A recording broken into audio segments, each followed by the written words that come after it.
European gas prices surge as Russia announces it'll be shutting down the Gazprom pipeline again to do maintenance, but worries spark that this may be a more permanent thing, so we'll be talking about that, what that means, especially coming into months that get colder. In other news, the title story of this episode, The Science, has retired Dr. Fauci to step down after more than 50 years in government.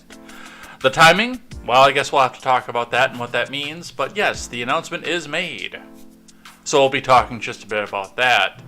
In other news, Judge Reinhardt has formally rejected the DOJ's argument to keep the Trump affidavit sealed, so I got this feeling this is about to get really interesting in a hurry, but we'll talk just a bit about that and what that means.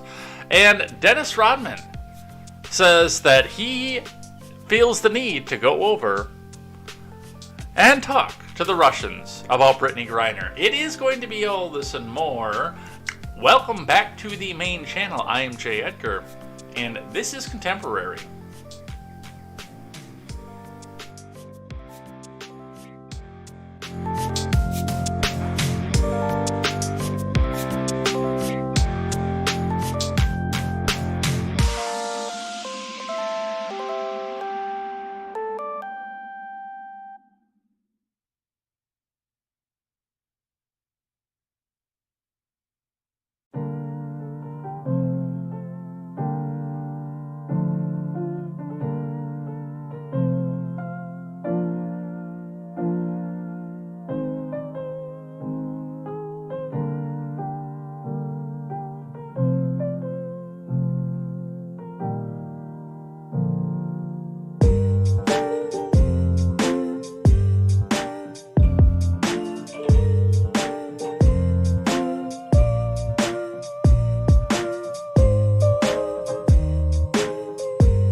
Good morning, Edheads. Welcome to Contemporary. My name is Jay Edgar. A lighter show than we usually have, but we also got through everything yesterday, so we're starting fresh with no leftovers here, and we'll see if we can't get through everything again today. I mean, it's not a big stack.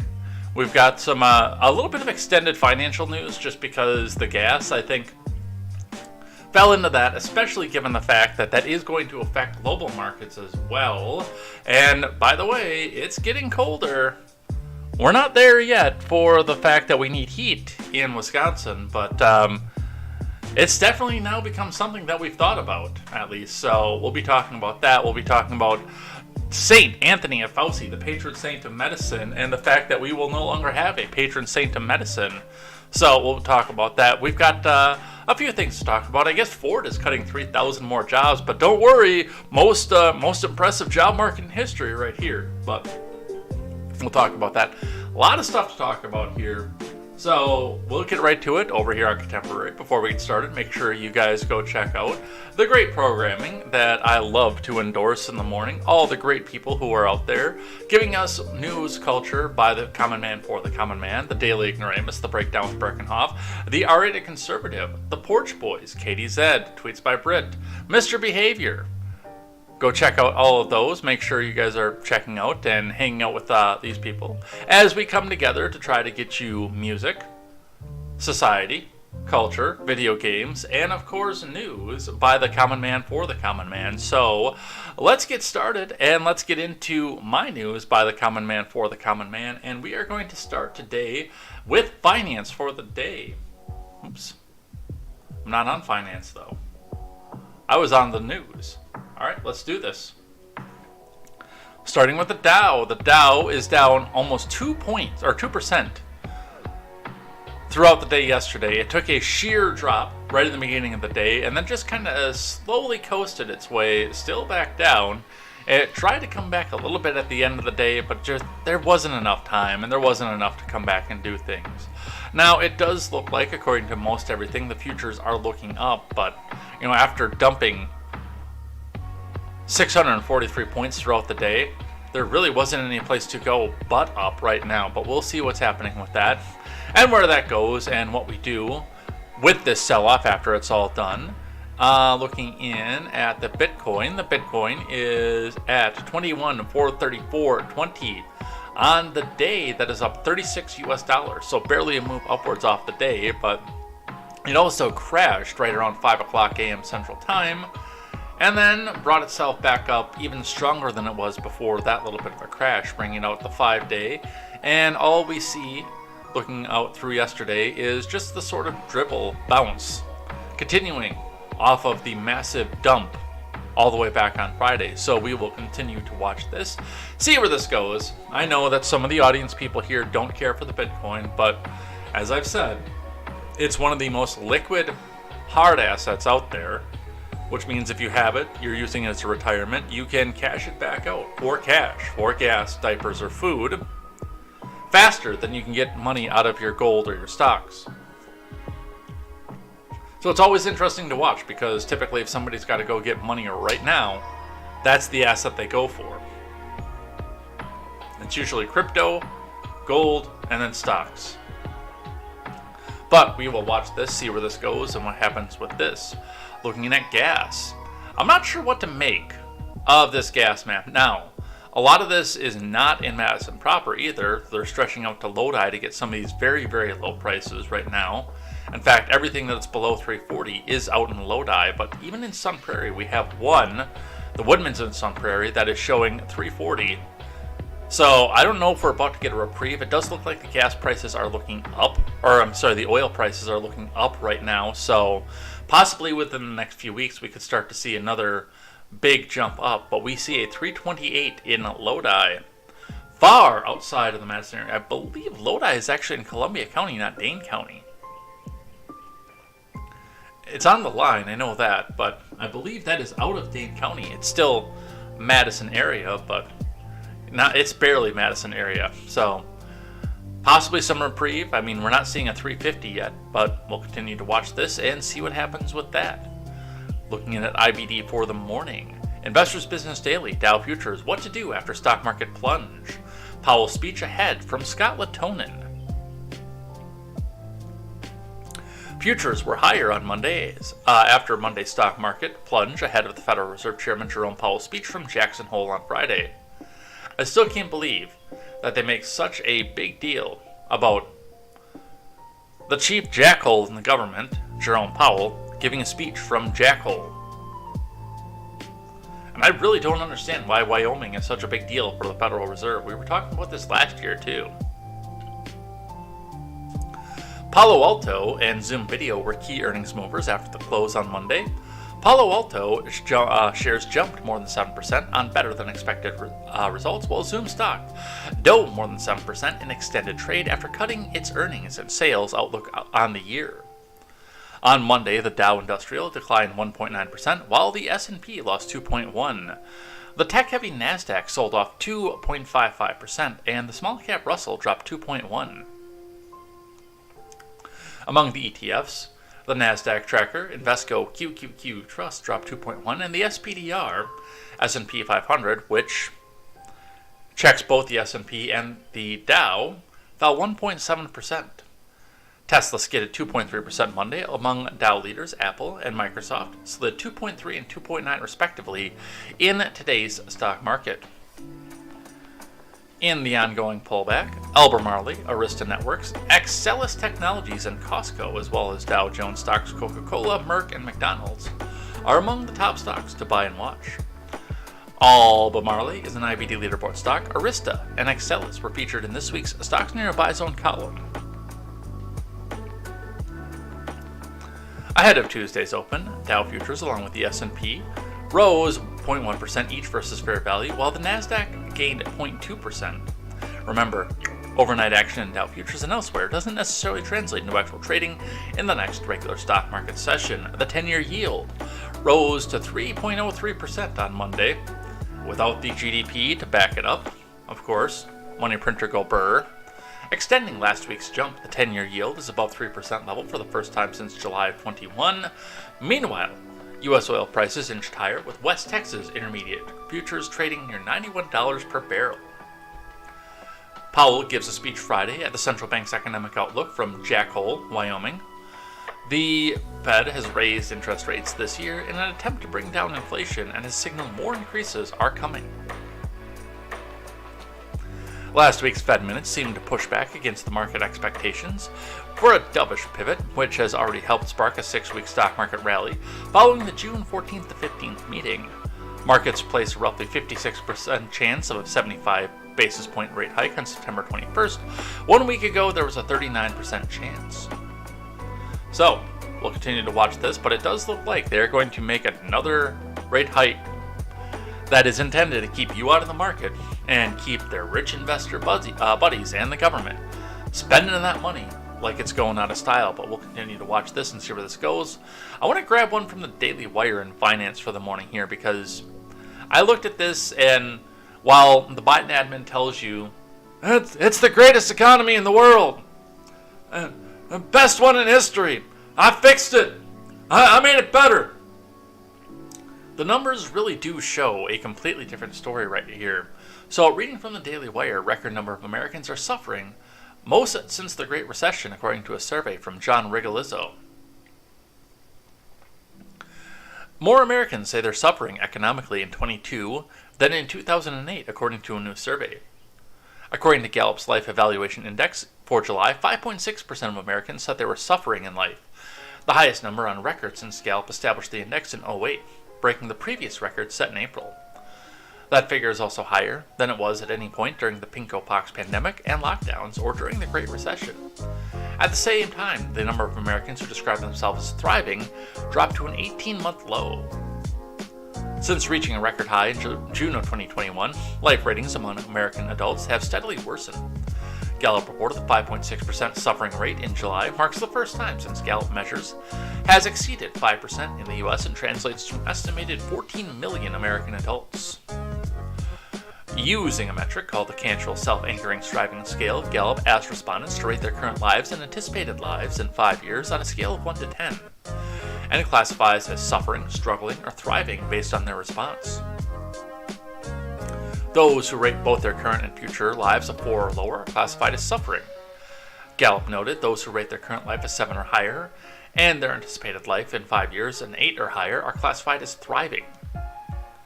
Americans of all political stripes have been classified as suffering at higher rates since last year. In June of 21, just 2.9% of Democrats, 4.7% of independents, and 2.7% of Republicans were classified as suffering.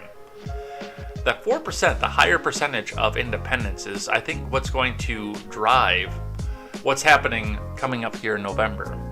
I don't have a crystal ball. I can't tell you that's what's going to happen, but that's the way that I see this. Since then, the suffering rate has doubled among Republicans to 5.4, nearly doubled among Democrats, also to 5.4, and significantly climbed among independents to 6.2. On the flip side of the suffering scale, the number of Americans who were classified as thriving dropped to an 18-month low. Just 51.2% of Americans were classified as thriving, the lowest number since January of 2021. Among Democrats, 53% were classified as thriving, while 52.2% of Republicans and just 47.7% of independents were thriving. That number was a steep decline from the high point in the index, 59.2%, set in June of 2021, but it was still above the lowest mark on record, 46.4%. Which was set for the first time during the Great Recession in November 2008 and again in April of 2020 during the beginning of the pinko-pox lockdowns. Americans' dismal outlook on their current and future lives is likely most affected by equally dismal economic conditions. Gallup noted inflation soared to record highs for months on end, reaching a peak at 9.1% in June, just below, finally cooling to 8.5% in July. Honk honk. The U.S. economy also entered a recession in July. No, it's not a recession! Despite the Biden admin's after recording 2 quarters of negative economic growth, despite the Biden admin's attempt to spin the numbers, these factors have also dragged the Gallup Economic Confidence Index to its lowest levels since the Great Recession. Gallup's findings also come after several studies have shown just how severely inflation has impacted Americans. Recent data from Lending Club show that 61% of Americans are now living paycheck to paycheck, including more than one-third of Americans making more than $200,000 a year, up from 55% in 2021. The Daily Wire reported earlier this month another study from University of Iowa reported the Daily Wire founded that rural Americans are spending 91% of their after-tax income on their day-to-day expenses. I'm not that high, but it's higher than it was. 91%, that's intense. That is insane. That you could ever get to that point. And I understand how you're getting to that point. Again, I'm not there. But I bet you that I'm at a good 3/4 right now. Easily. And 3/4 is the point where I start getting uncomfortable. So, I mean, the Biden admin is going to try to spin this to you and tell you that we're in the greatest economy in the world. Everything is great. And just don't worry about that GDP number. But on the ground, and this is the reason that I do this, you're not going to get something like this from CNN. You're not going to get something like this from MSDNC. They're just going to tell you that Biden is a hero. He's wonderful, and if you question him, you're a racist, bigoted, sexist, homophobic, pig, ugly American kind of person. They like to call you that. But when you're on the ground, and you're making the same kinds of decisions like a lot of people are making right now, a lot of the people that are filling out the survey are making right now, the same kinds of decisions that I had to make in 2008, and that I hope and pray that I never have to make again. Although, there was a day that I said a prayer, begging that none of my friends, including many of you that I know personally, ever have to suffer if we have another downturn. I ask God to let me be the one to suffer because I've practiced with it, I've dealt with it before, than to let any of the people that I care about suffer. Because I know how to get by on an overdrawn bank account.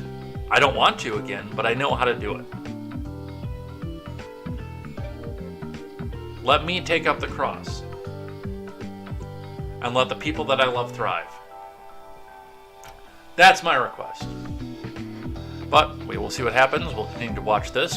And hopefully, we won't get too bad and we'll get some sort of reprieve and turnaround coming up soon. Let's grab one from CNN. We're going to start with the natural gas. I know that everybody wants to go talk about Fauci, but this is a little bit important, I think, for the rest of us to watch here. Turmoil in the natural gas market spells trouble ahead from Julia Horowitz. As we come into heating season.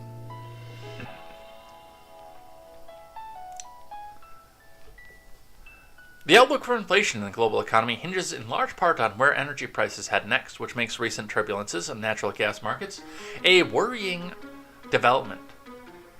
European natural gas prices finished at a record on Monday. They remained close to that level on Tuesday after Russia's Gazprom said it would suspend flows to Germany via the Nord Stream for 3 days starting at the end of the month. Natural gas prices in Europe are almost 10 times where they stood at this time last year. That is painful, especially with heating season coming. Prices in the U.S. are significantly lower, but they're rising too. On Monday, they hit their highest level in 14 years. They've been pushed up by an increased energy use during heat waves, demand from Europe as countries try to stock up for winter and lagging production. Solomon Fiedler, an economist at Berenberg Bank, told me the sharp run-up in natural gas this week makes him confident that Europe is already entering a recession. That's funny because we're already there here, but our government keeps trying to, no, don't call it a recession. The Purchasing Managers Index from the S&P Global, released on Tuesday, which measures the services and manufacturing sectors of the economy, showed that business activity among the 19 countries that use the euro contracted for a second consecutive month. There was one reason for optimism, S&P Global said. There were, again, signs that inflationary pressures at businesses have passed their peak, with rates of increase in both input costs and output prices softening across the board. See, you keep saying that. And all we've had is 3 weeks of data since we got the numbers with heating oil, fuel oil, not seasonally adjusted. And my big fear with this is that there are going to be people out there that say, inflation is over! And they're going to go out and buy that new big TV, or the new gaming system, or the new phone, or the thing that they can't afford. And then, when the inflation jumps up to 9.8 the next month, year over year, it's going to be, as soon as they've already made this purchase, on credit of course, right in the face.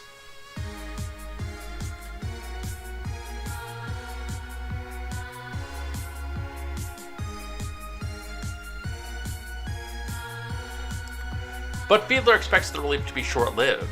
With the recent surges in energy prices, wholesale gas prices in particular, we will probably see quite a bit more inflation for the remainder of the year, he said. This isn't just bad news for Europe. Citi has said British consumer inflation could peak at 18% in 2023, or 9 times the Bank of England's target. High demand for fuel and limited supply is also propping up natural gas prices for buyers in Asia, and in some extent in North America. Global businesses could take a hit as eye-popping bills weigh on the demand for goods and drive up their own costs. And while central banks don't have control over energy prices, they could be forced to keep hiking interest rates if the impact spreads across the economy and they need to fight a new wave of inflation. One caveat, oil prices have been moving in the opposite direction. A barrel of Brent crude, the global benchmark, is down 16% since the beginning of July. U.S. oil prices are 15% lower during the same period. So, some things to watch for as we come for that. From CNBC, European gas prices surge as Russian pipeline maintenance fuels fears of a total shutdown. From Sam Meredith. European natural gas prices surged on Monday after Russia's state-owned energy giant Gazprom said it would shut down Europe's biggest single piece of gas infrastructure for 3 days from the end of the month. The unscheduled maintenance works on the Nord Stream 1 pipeline, which runs from Russia to Germany via the Baltic Sea, deepen a gas dispute between Russia and European Union, and exacerbate both the risk of a recession and a winter shortage. The front-month gas price at the Dutch TTF hub, a European benchmark for natural gas trading, jumped 19% on Monday to reach 291.5 euros per megawatt hour. The contract closed on Friday at a record high of 244.55 euros per megawatt hour, registering its 5th consecutive weekly gain. Gazprom said Friday that the shutdown was because of the pipeline's only remaining compressor requiring servicing. Gas flows via the Nord Stream 1 pipeline will be suspended for the 3-day period, August 31st to September 2nd. Gazprom said gas transmission will resume at a rate of 33 million cubic meters per day when the maintenance work is completed, provided that no malfunctions are detected. Well, that does bring up the question, is there going to be a convenient malfunction detected? And I mean, the European Union has said horrible things about Russia. I know why they would want to sell to the European Union, because the European Union has money and Russia wants the money. But, you're sitting at a point right now where you've based all of your chickens in one single, or all of your eggs rather, in one single basket. The only real place for Europe to get natural gas from on short notice is Russia. I'm sure that there are plans in place. I know that Israel and Egypt have come together to try to fill in some of the stopgap because Russia is deciding to shut down Nord Stream 2, and they basically control the purse strings on Nord Stream 1. So these two nations out there are trying to set up an emergency situation or a situation where they become the primary sellers, and we can always throw tanks on a ship and throw it across the sea and hope for the best. But in both of those situations, it does take time to get the stuff there. on a short notice, Europe is kind of screwed, and they know it, which is why they're trying to stockpile some of this now. So, and that is going to affect, again, the prices over here. As as gas companies start putting natural gas in a reserve, getting ready to go ship it across the sea if needed. So, it's going to be an interesting winter, and your heating bills are probably going to reflect this at some point. So do pay attention. And I think we have just one. Yes, we have one more before we go talk about St. Anthony of Fauci, the patron saint of medicine. From Fox Business, oil expert explains the only concrete action Biden admin took to lower gas prices. From Talia Kaplan, LaPow Oil Associates President Andy LaPow argued Monday that releasing the Strategic Petroleum Reserve is the only concrete action that Biden admin has taken thus far to lower prices at the pump. Temporarily, I remind you that there is going to come a point in this, because Biden said the oil companies are responsible for refilling the Strategic Oil Reserve. I almost said Federal Oil Reserve, but I knew that was wrong. The oil companies, the gas companies, are responsible for filling that back up. What do you think that's going to mean for your price at the pump once the demand goes up? I'll tell you right now, it's not going to be anything good. Unless we come back and drill baby drill over here. But, yeah, that's not going to happen. The only really substantive action the Biden admin took was to release the strategic oil reserves, and I think that contributed to about 15 to 20 cents a gallon of the gasoline price decline, the energy expert told Mornings with Maria on Monday. I expect as we go into the winter, especially in the latter half of September, we could see additional relief at the pump of another 15 cents a gallon as refiners begin making the winter blend that cheaper gasoline costs is passed on to the consumer. He added that the admin has done very little to get more oil and natural gas out of the ground, as much of that production and leasing is now tied up in court decisions. Last month, the White House announced the Department of Energy will be issuing a notice to sell 20 million more barrels of oil for the Strategic Petroleum Reserve, as part of the Biden admin's efforts to bring down gas prices, marking the fifth such scale that the president has authorized. You're gonna be sorry, dude. While the gas prices are down significantly since a recent national average price of more than $5 a gallon in June, the average price as of Monday is still $3.90 compared to the $3.16 from a year ago, and approximately $2.39 when Biden first took office in January of 2021. The price of gas dropped below $4 for the first time since March, more than 1 week ago, when the price fell to $3.99. Liptow noted the U.S. is experiencing demand destruction as the price for key items, including gasoline, continues to weigh on consumers amid high inflation, which sits at 40-year highs. I am telling you, I am warning you, once the midterms are over and the coal comes back to fill up that strategic reserve, $6 average is not out of the question. But we'll continue to watch this and see what happens with this. Let's get to the main news of the day, since I know you've all been waiting for this one here. From WBAL-TV 11. I am the science! Dr. Anthony Fauci, nation's top infectious disease expert, to step down by the end of the year. From Lauren Neergaard and Zeke Miller of the Associated Press.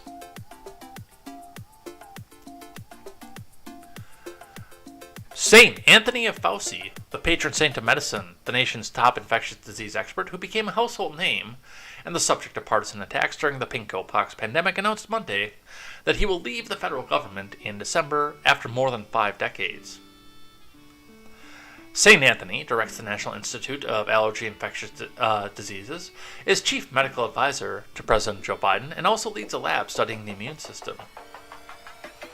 While the Pox pandemic introduced him to millions of Americans, he's given straight talk. I can already see this being a fluff piece. Jeez. He's already given straight talk to the nation about numerous outbreaks, including HIV, AIDS, SARS, pandemic flu, Ebola, and the 2001 anthrax attacks. Wasn't he wrong about HIV? I mean, I know when the HIV outbreak was coming out, that was busy being, 6.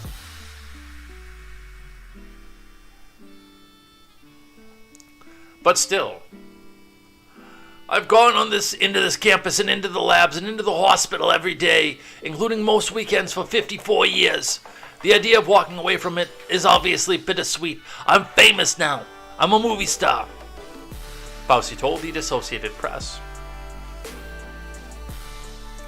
In announcing his departure, the 81-year-old Fauci called his roles the honor of a lifetime, but said it was time to pursue the next chapter of my career. Dude, you're 81.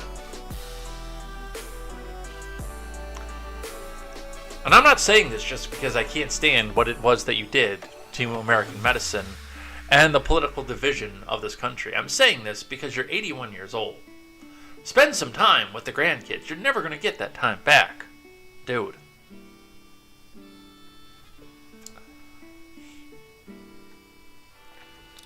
Known for his candor, and the ability to translate complex medical information into everyday language, Fauci has been a key advisor to 7 presidents, starting with Reagan.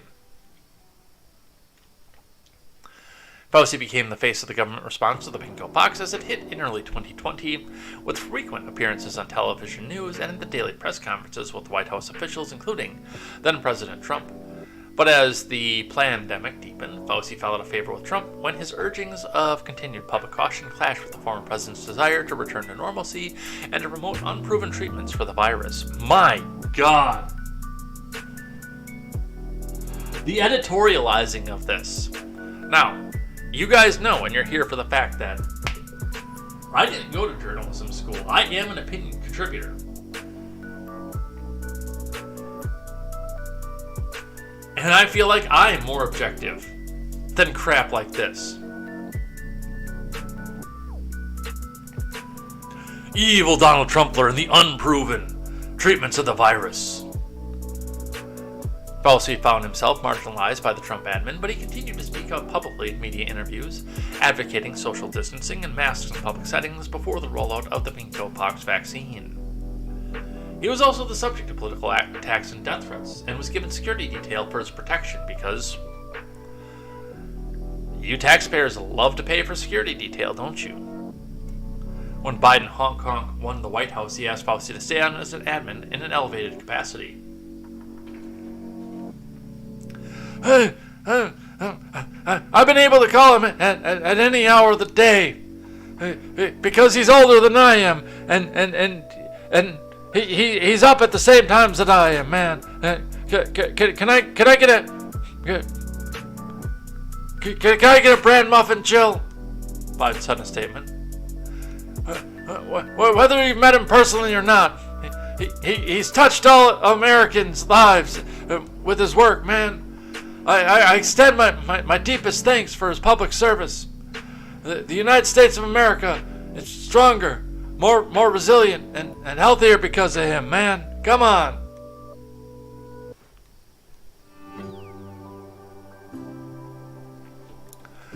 St. Anthony said that he has planned to continue working after leaving the government, saying that he wants to use his experience to hopefully inspire the younger generation of scientists and would-be scientists to consider a career in public service.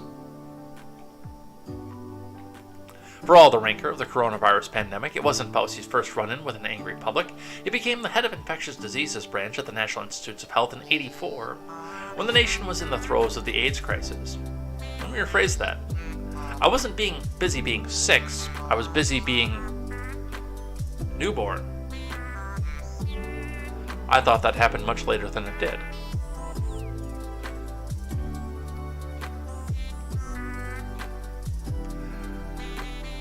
Activists protested what they saw as government indifference, and Fauci, frustrated at being unable to save dying patients in the NIH's hospital, brought them to the table in the hunt for treatments.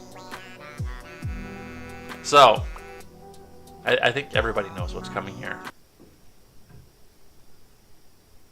Dr. Fauci, even though we're a couple months premature, 4 months premature,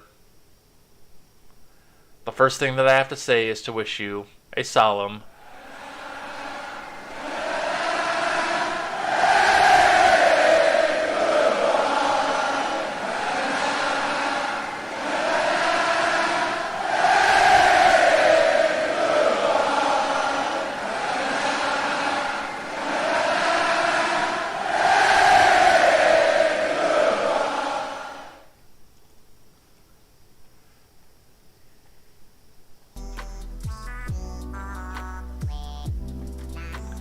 But there's some more to speak of with this. This is the... I do want to do other things. Shut up. This is the actual statement from the great scientist himself. This is a Game Chops jam. From the National Institutes of Health. Statement by Dr. Anthony S. Fauci, MD. I'm announcing today that I'll be stepping down from the positions of Director of the National Institute of Allergy and Infectious Diseases, Chief of the NIAID Laboratory of Immunoregulation, as well as the position of Chief Medical Advisor to President Joe Biden. I will be leaving these positions in December of this year to pursue the next chapter of my career. It has been an honor of a lifetime to have led the NIAID, an extraordinary institution. For so many years, through so many scientific and public health challenges, I'm very proud of my many accomplishments. I've worked with and learned from countless talented and dedicated people. Wow, that's actually starting to hurt my throat. In my own laboratory, and NIAID and NIH and beyond. To them, I express my abiding respect and gratitude. Over the past 38 years as NIAID Director, I've had the enormous privilege of serving under and advising 7 presidents of the United States. Beginning with Reagan, on a newly emerging and re-emerging infectious disease threats including HIV, AIDS, West Nile, the anthrax attack, the pandemic influenza, various bird influenza threats, Ebola and Zika, among others, and of course the most recent, the bingo pox pandemic. I am particularly proud to have served as Chief Medical Advisor to President Biden since his very first day of his administration. I was famous after all. Look at all the money that I was getting. And Dr. Fauci was getting paid more than the president was.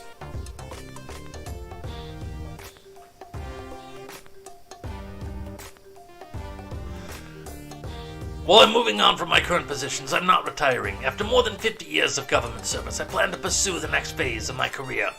While I still have so much energy and passion for my field, and I want to use what I've learned as NIAID Director to continue to advance science and public health, to inspire and mentor the next generation. Oh God. He wants to mentor the next generation of scientific leaders as they help to prepare the world to face future infectious disease threats.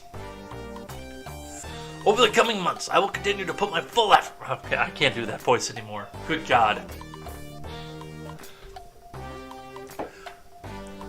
I will continue to put my full effort, passion, and commitment into my current responsibilities, as well as help prepare the Institute for Leadership Transition. The NIH is served by some of the most talented scientists in the world, and I have no doubt I am leaving the world this work in very capable hands. Thanks to the power of science and investments in research and innovation, the world has been able to fight deadly diseases and help save lives around the globe. I'm proud to have been part of this important work and look forward to helping continue to do so in the future. So, there are some concerns about the timing about this, and again, as he's pointed out, he's not leaving medicine, but he's leaving government service. Why, oh why, in December, after the election but before inauguration, would he be leaving government service, I have to wonder, but still staying in private practice, essentially, as a private citizen, not as a government employee?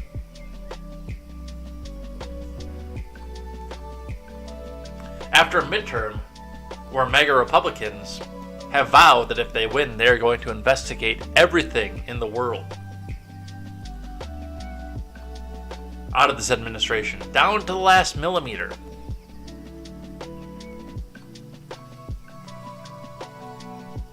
Oh, my throat's not taking one for the team yet. We'll see how bad the economy gets first.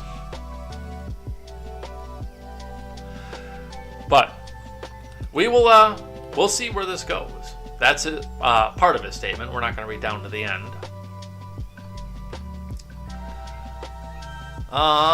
Do I want to do this or do I want to gloss over this one?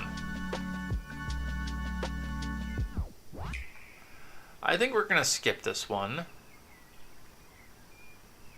And we'll go right into Mar-a-Lago because, I mean, a lot of this is just going to go highlight Fauci's accomplishments and a lot of the same propaganda that we got out of the WBA-LTV article.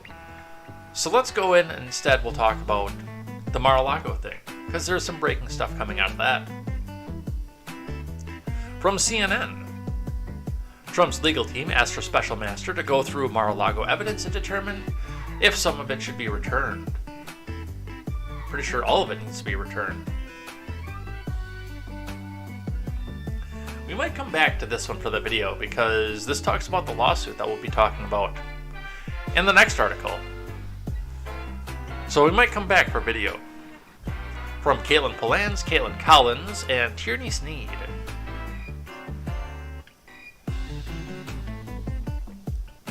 Former President Trump's legal team has asked a federal judge to appoint a special master to ensure Justice Department returns any of his private documents seized during the search of Mar-a-Lago 2 weeks ago.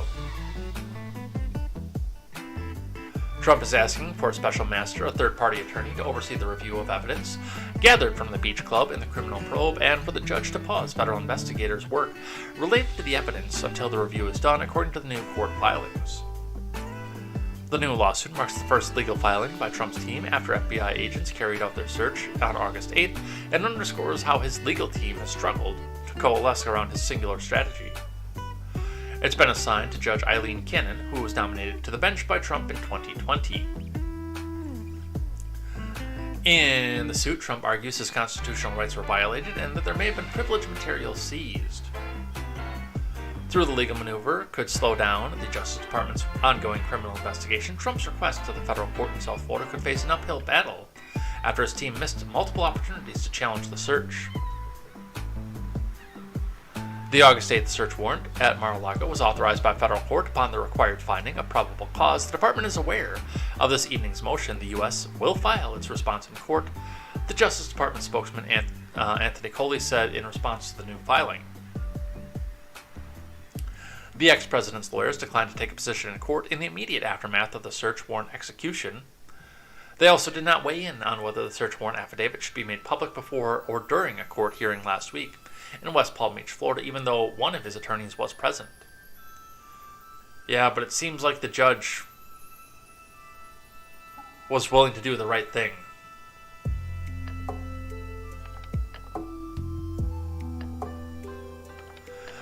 Trump in the new filing also asked for a more detailed receipt of what was removed from Mar-a-Lago. That request, if granted, would add to the 2 receipts the FBI already provided the Trump team, describing 33 items seized, which the attorney signed off on the end of the search.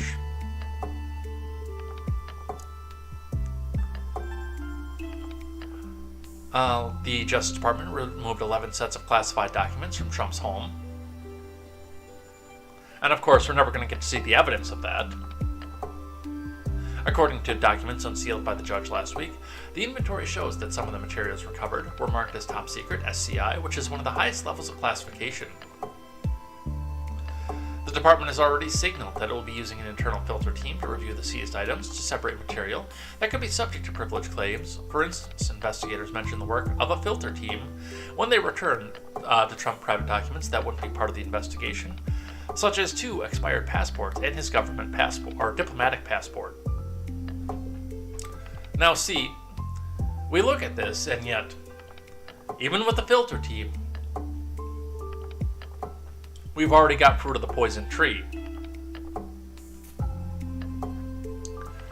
Whereas, somebody from the government that is not ever supposed to see material that's attorney-client privileged is going to be looking at material that's attorney-client privileged and deciding whether or not it's attorney-client privileged.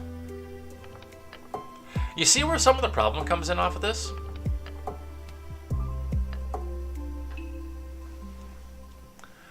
The Justice Department, in court documents, said it believed the evidence it collected at Mar-a-Lago would support its criminal investigation into the mishandling of federal records, including national defense material after Trump's team took boxes of records to Florida when he left office. The investigation is also looking at potential obstruction of justice in the investigation.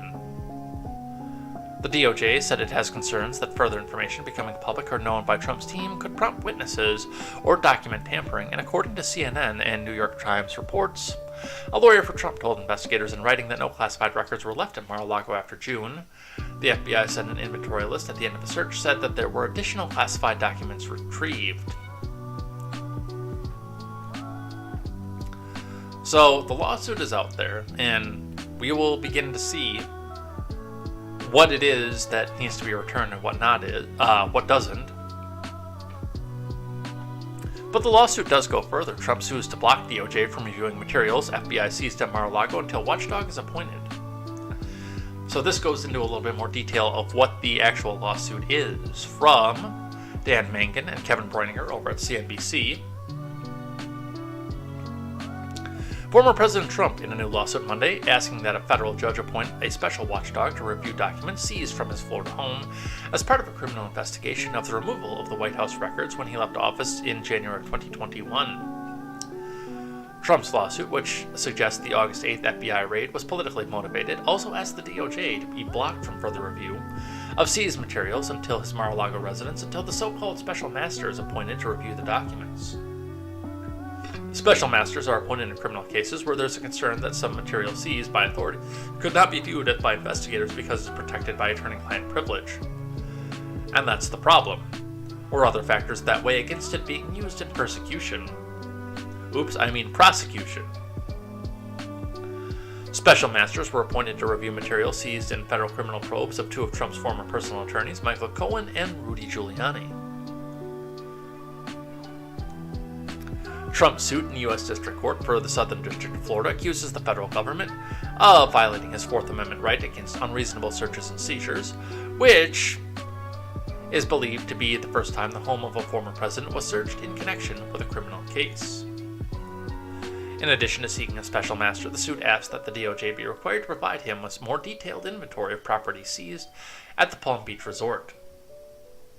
Which is interesting because he wants to know everything that was in the boxes that they seized, but he doesn't want them to be able to go through the boxes until the special master is appointed. Kind of a conflict there.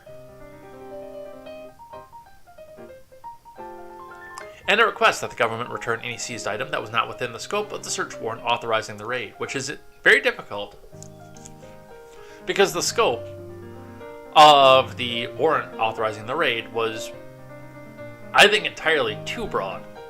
Anything and everything the president touched from 2017 on to 2021 is subject to the purview of the search warrant.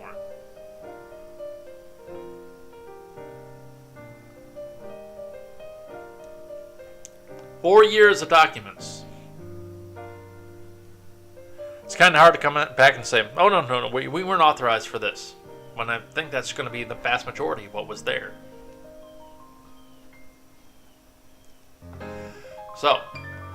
So more to watch with this and see where we go, but the big news off of this one here, Judge Reinhart formally rejects the DOJ argument to keep the Trump affidavit sealed, calls the raid unprecedented. Has Judge Reinhart turned on the DOJ, I wonder? Or is he trying to save his own bacon? Because he knows that this did not go over as well with the American people as he thought it was going to. And again, honestly, in a situation like this, for President Biden, for Judge Reinhart, for a lot of people right now, it would be very, very easy if this did turn itself south to just turn around and throw Merrick Garland under the bus, because he has a distinct conflict of interest in this situation, being the person who was passed over by Trump to sit on the Supreme Court.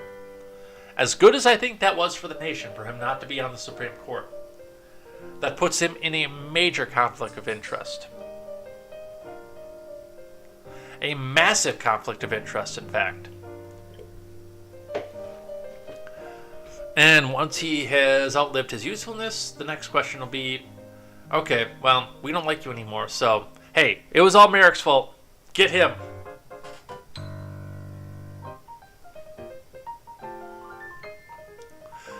From Brooke Singman. Bruce Reinhart on Monday admitted the FBI's raid on former President Trump's Mar-a-Lago home was unprecedented and formally rejected the Justice Department's argument to keep the affidavit leading to the search under seal, citing the intense public and historical interest. Reinhart, in a filing on Monday, said he rejects the government's argument that the present record justifies keeping the entire affidavit under seal. The government arguments that even requiring it to redact portions of the affidavit that could not reveal agent identities or investigative sources and methods imposes an undue burden on its resources and sets a precedent that could be disruptive and burdensome in future cases, Reinhart wrote. I do not need to reach the question of whether, in some cases, these concerns could justify denying public access. They very well might. He added, particularly given the intense public and historical interest of an unprecedented search of a former president's residence, the government has not yet shown that these administrative concerns are sufficient to justify sealing. Reinhart said he's given the Justice Department an opportunity to propose redaction, something that he granted last week, giving the government a deadline of Thursday, August 25th at noon. Accordingly, it's hereby ordered that by the deadline, the government shall file under seal of submission, addressing possible redactions and providing any additional evidence or legal argument that the government believes relevant to the pending motions to unseal, the motion states.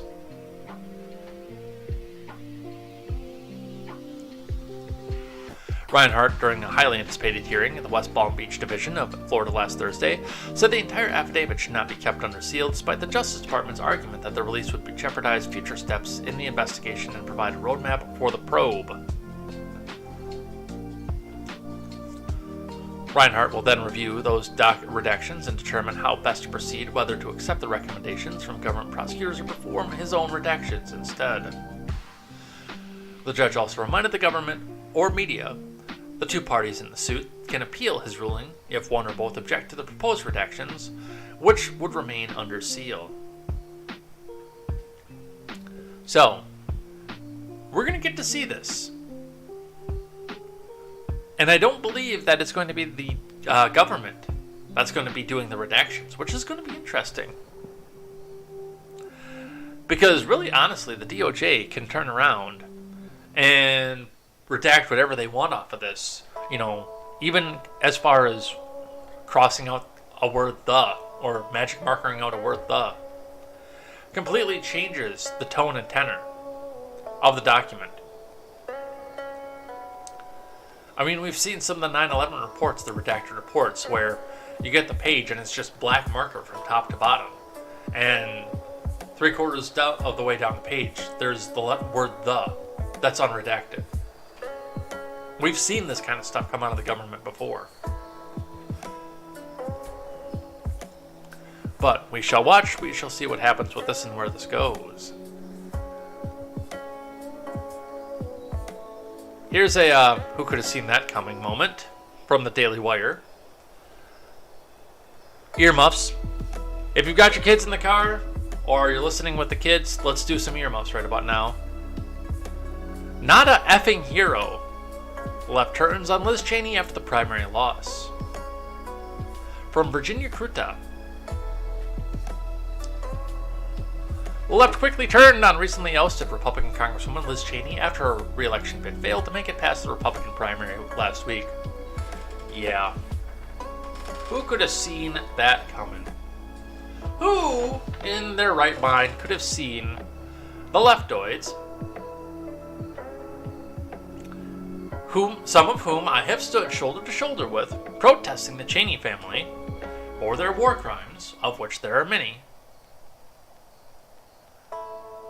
I was a little surprised to see them come in and say, hey, you know what, we kind of like this person now because she says mean things about the Orange Man, but as soon as she's no longer relevant, as soon as she no longer has a government position and thinks that she's going to go back and run for president as the Bomber Brown Kids in Chief, they suddenly remember why they were protesting her in the first place. Yeah, who could have seen that coming?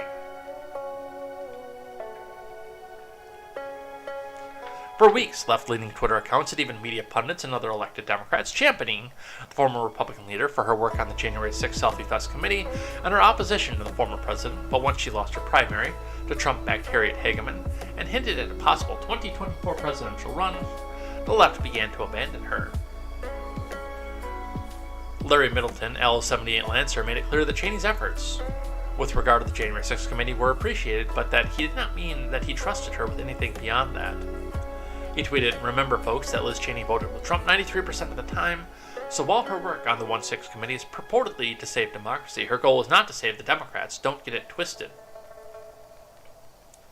No, it's to save the mono party." Which includes a lot of the Democrats that you claim to love but don't actually like. Never will you catch me cheering on someone who applauded the removal of reproductive rights of women and voted with Trump 93% of the time. At the Lady Gray added, "I will hold my praise for someone worthy of it. A Republican is still a Republican. Cheney is not a fucking hero."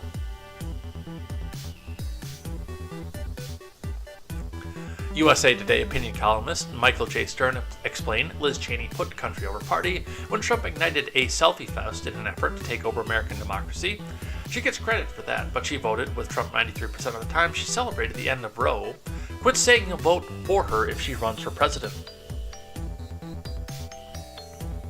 I seriously can't understand lifelong Democrats and resistors who would vote for Liz Cheney if she ran in 2024, another added. She voted against the Voting Rights Act, giving a boost to voter suppression.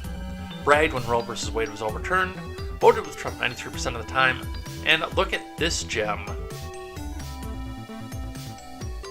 What followed was a screenshot of a 2016 tweet from Cheney that read, "Hillary Clinton is a serial liar guilty of criminal behavior and must never again have access to classified material." Where's the lie? I mean, even a broken clock is right twice a day.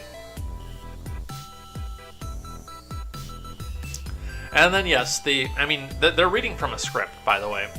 93% of time, 93% of her career, vote with Trump.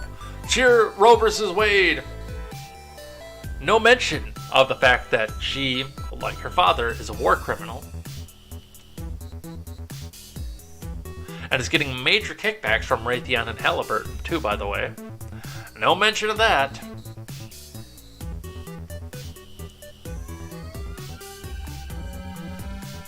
Donations she received for 2022 election cycle: oil and gas, $142,000, pharmaceutical, $93,000, women's issues, $133,000, real estate, $394,000, securities and investments, $637,000. Dara Faye added.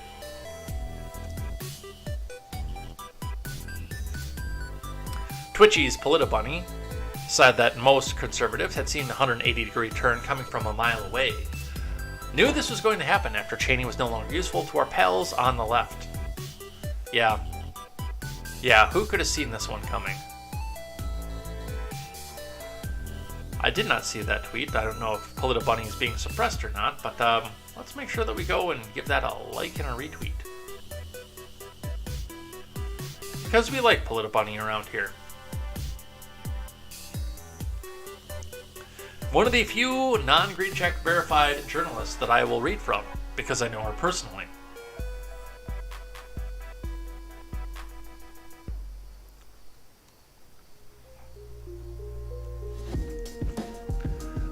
German economy minister rules out keeping nuclear plants running to save gas. From Reuters. Well, yeah, you should be doing that. You should be switching over, doing more nuclear. It's not going to eliminate your fossil fuels and the so-called emissions that you say come from them, but it'll make them go for a little bit longer. No author given. German economy minister Robert Habeck ruled out Sunday extending the lifespan of the country's 3 remaining nuclear power plants in order to save gas, saying it would save at most 2% of gas use. Yeah, that's 2% that you need right now, dude. These savings were not sufficient to be worth reopening the debate about the exit from nuclear energy, given the consensus of the topic, he said during a discussion with citizens at the government's Open Door Day. Former Chancellor Angela Merkel initiated legislation to halt the use of nuclear power by the end of the year after the Fukushima nuclear disaster of 2011, with a majority of voters in favor. But attitudes are shifting amid fears of an energy crisis this winter following the decline of Russian gas deliveries, with a three-way coalition itself divided on the matter. It is wrong decision given the little we would save, said Habeck, member of the Greens Party, which has its roots in the anti-nuclear movement of the 70s and 80s. Yeah, you're going to need just about everything that you can get right now, and, I mean, you're still going to need fuel of some point. Typically, you don't get furnaces that just run off electric. You typically do need to heat something up in order to do so. So, this will be interesting to watch. From Fox News, Biden discusses Iran, Ukrainian nuclear power plant with UK, French, and German leaders. From Bradford Betts, President Brandon on Sunday met with UK Prime Minister Boris Johnson, French President Emmanuel Macron, and Germany Chancellor Olaf Scholz to discuss Ukraine's Zaporizhzhia nuclear power plant held by Russian forces since March. The White House said the leaders agreed to avoid military operations near the plant, and that it was imperative International Atomic Energy Agency visit as soon as possible to ascertain the state of safety systems. The leaders also discussed ongoing negotiations over Iran's nuclear program and the need to support their partners in the Middle East as a bulwark against Iran's destabilizing regional activities. The Zaporizhzhia nuclear facility in Ukraine's south has been controlled by Russian forces since shortly after the invasion began on February 24th. Ukraine has accused Russia of storing troops and weapons at the plant and using it as grounds to launch strikes against Ukrainian-controlled territory. Well, yeah, I'm sure that one of the safest places for you to go back and launch strikes from is the place that nobody wants to go and shoot.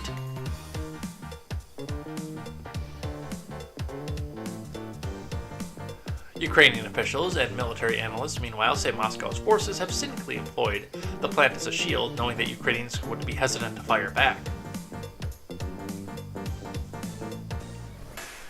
Russia has denied the accusations and in turn accused Ukrainian forces of repeatedly shelling the plant. Well, you guys were doing that too, so... The French presidency said in a statement that Macron, in a recent conversation with Vladimir Putin, underlined his concerns regarding the situation at the Zaporizhzhia plant and expressed his support for the deployment of an IAEA mission to the site as soon as possible. Putin agreed to an IAEA mission under certain terms discussed with Macron. The Kremlin said the Russian side reaffirmed its readiness to offer the necessary assistance to the agency's experts. So, while Germany is shutting down 3 plants, Russia is holding on to 1 plant as a human shield, or as a shield. It's interesting that, the Ukraine war hasn't got any more airplay than it has, especially since everything else they're doing in the lead up to the midterms is failing miserably. From The Blaze, nearly 50,000 students in the LA Unified School District did not attend their first day of school. From Courtney Wheel, when teachers in the LA Unified School District took attendance on August 15th, the first day of school, they discovered that a significant number of students listed on their rolls were not there. According to reports, nearly 50,000 students, approximately 11% of the entire student population, were absent. Despite improvements, the district is still struggling to return to a pre-Pinko Pox attendance level. Last year, with Pinko Pox protocols firmly in place, chronic absenteeism skyrocketed to nearly 50%. So officials are attempting to address the issue of absenteeism right out of the gate in 2022. Such high absenteeism cannot be the case this year, said new district superintendent Alberto Carvalho.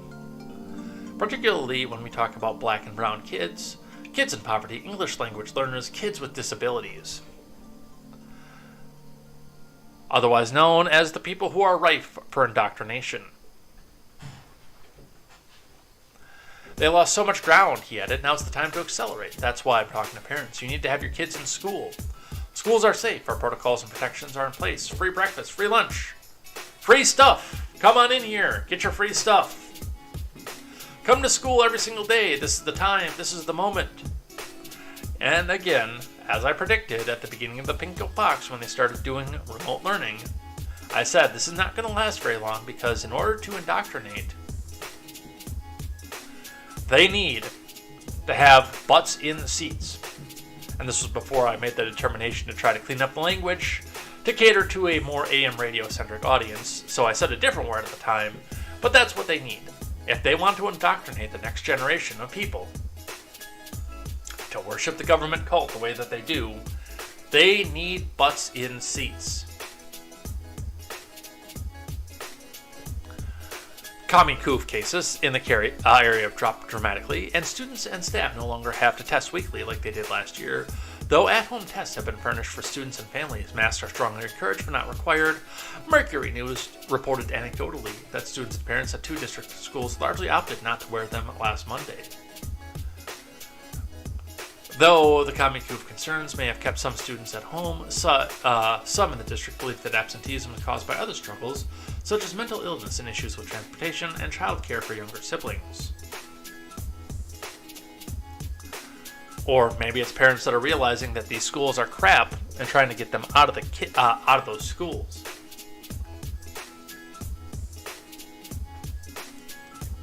Although it is Los Angeles, so that might not actually be the case.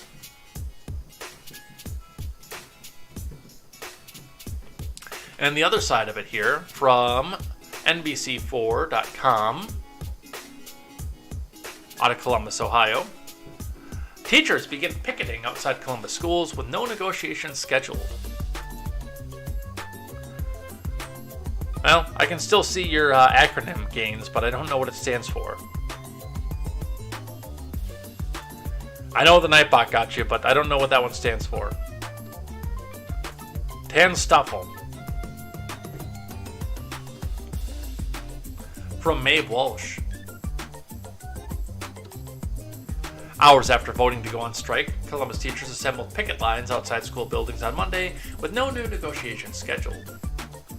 With students, parents, and teachers in limbo, spokespersons for the 4,500-member teachers union and the school board for Ohio's largest public school district spoke at separate news conferences Monday. Columbus Education Association union spokesperson Regina Fuentes and board president Jennifer Adair agreed on at least one thing. They wanted to get back to the negotiating table.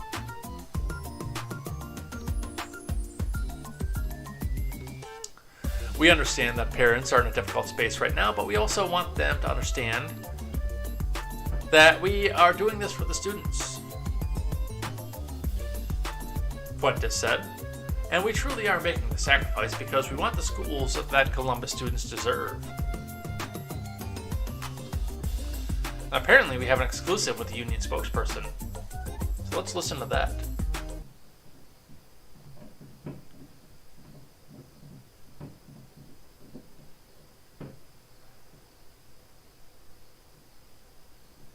What, Days of Our Lives is still on the air?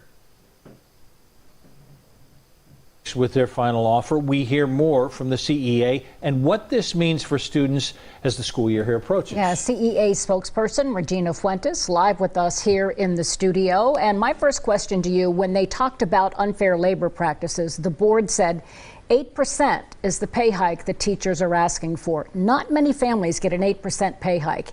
Is that true? Is that what the request was? At the point that the district made that offer, we had never even gotten to talking about the economics in our contract negotiations. We wanted to get to an understanding, and you understand that when two parties come together like that, the one party's going to have an offer, the other one's going to have another offer, and you come in the middle. Yeah.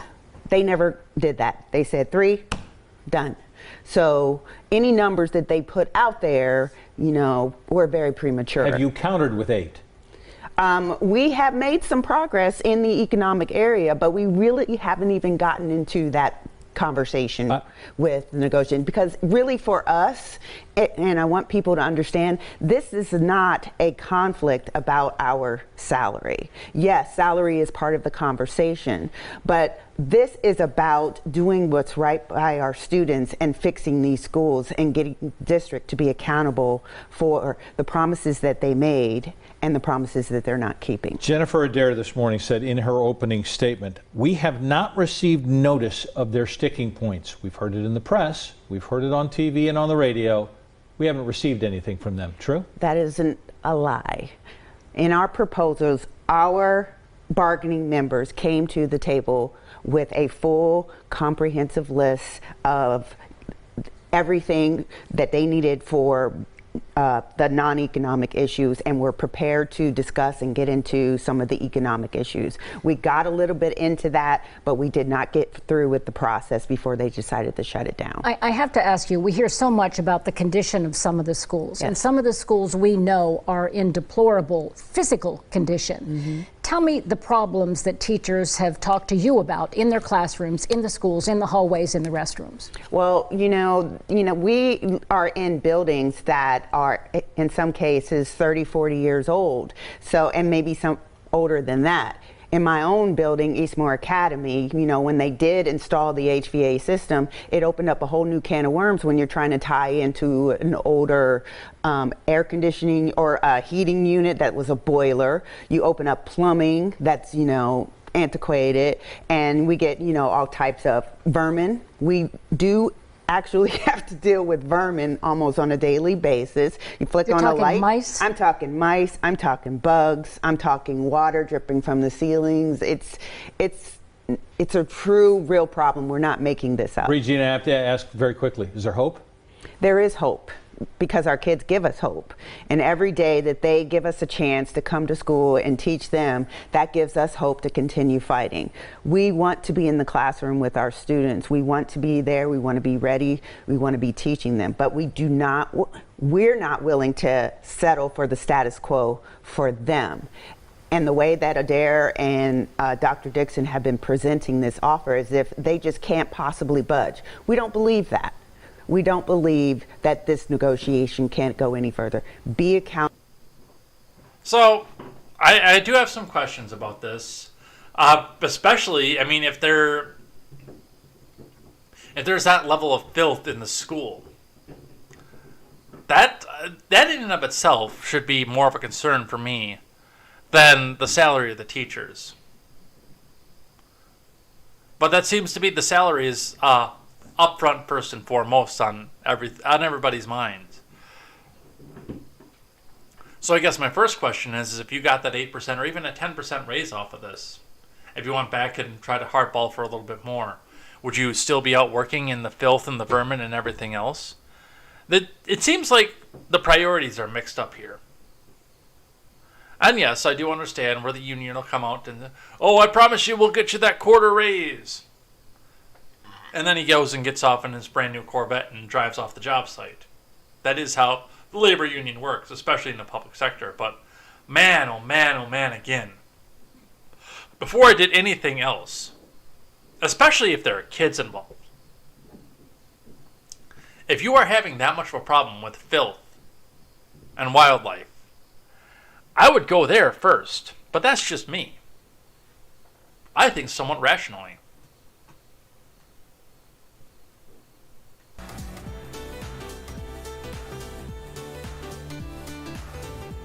All right. Let's gloss over this one here. Because we covered most of that in the local story. But here's another one here from the New York Post. New Jersey elementary school drops Thomas Jefferson's name over slave ownership. Yep, we're rewriting history at this point. From Natalie O'Neill.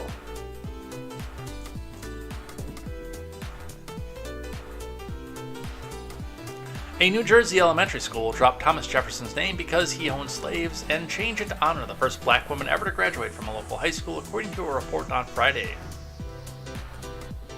Jefferson Elementary in South Orange will be renamed Delia Bolden Elementary after students began pushing to scrap the nation's third president more than a year ago, according to NewJersey.com. The South Orange Maplewood Board of Education voted 6-3 to change it in June, with a board member, Fauci Telesford, criticizing Jefferson's history of slave ownership.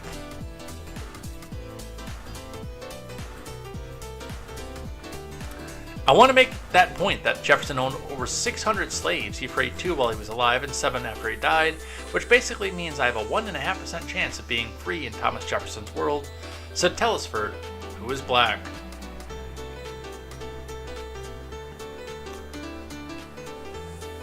So I'm not thankful to him. I'm thankful to the people who made sure that I could actually be free and be on the board with you today.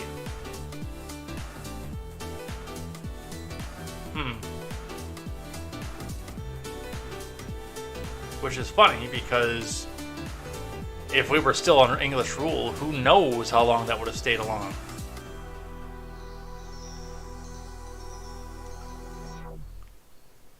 The school will now celebrate Winnie Delia Bolden, the first black woman to graduate from nearby Columbia High School in Maplewood in 1912, officials said. Bolden read an essay at her graduation that year criticizing turn-of-the-century racial politics and championing equal rights. Her name was picked by a subcommittee of fifth graders and chosen over late Supreme Court Justice Ruth Bader Ginsburg, Olympian Joetta Clark Diggs, and inventor Erna Schneider. Of course they were all women. Why wouldn't they be? Superintendent of Schools Ron Taylor called the renaming a real-life civics lesson at the June 29th school board meeting. Seeing the work the students did, I think, exceeded the expectations of all of us who participated in the conversation when that was the final outcome to really engage the students. Well, we'll see how it works.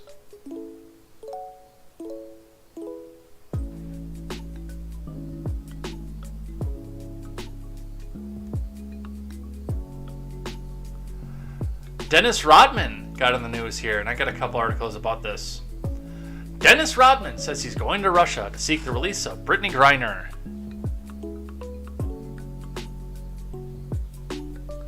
From Jonathan Allen. Former NBA player Dennis Rodman said Saturday that he plans to visit Russia to seek the release of Brittany Griner, the WNBA star who was sentenced to 9 years in prison on drug charges earlier this month. I got permission to go to Russia to help that girl, Rodman told NBC News at a restaurant in D.C. I'm trying to go this week. Over under on whether or not Rodman gets arrested while he's over there too?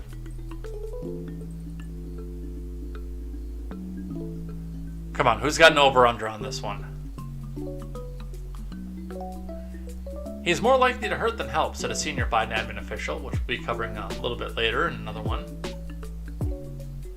It's public information the admin has made a significant offer to the Russians, and anything other than negotiating further through the established channels likely to complicate and hinder release efforts, said the official. If Rodman goes to Russia, it won't be the first time he's conducted informal diplomacy with an international leader who has strained relations in the U.S. Rodman has cultivated a relationship with North Korean leader Kim Jong-un over the past decade, making multiple visits to the Hermit Kingdom he called the Russian President Vladimir Putin cool.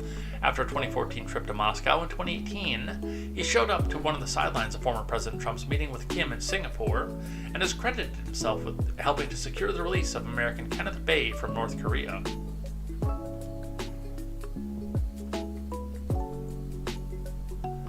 The U.S. has imposed stiff sanctions on Russia in response to the invasion of Ukraine, which is probably why Griner is sitting in prison for 9 years over what would, I think, normally be a paltry charge.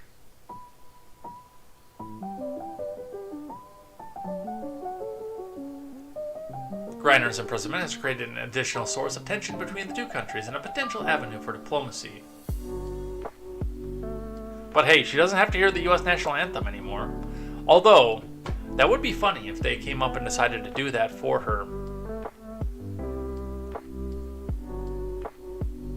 Comrade, you hate the United States, but you wish them to come and help you out.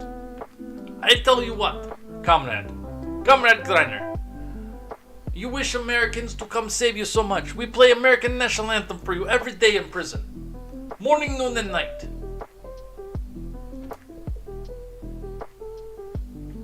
I could see a vindictive guard doing something like that.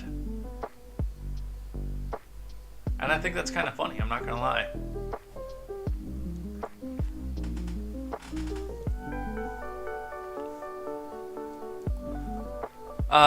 From Fox News, State Department makes clear stance on Dennis Rodman's Russia travel.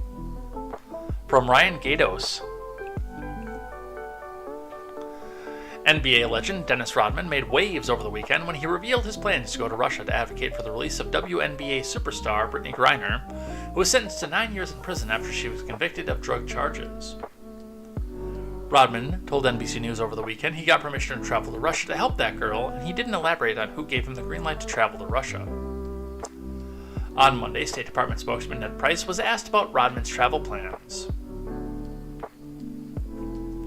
Well, we've seen through the media, and really only through the media, that Rodman has said that he does intend to travel to Russia.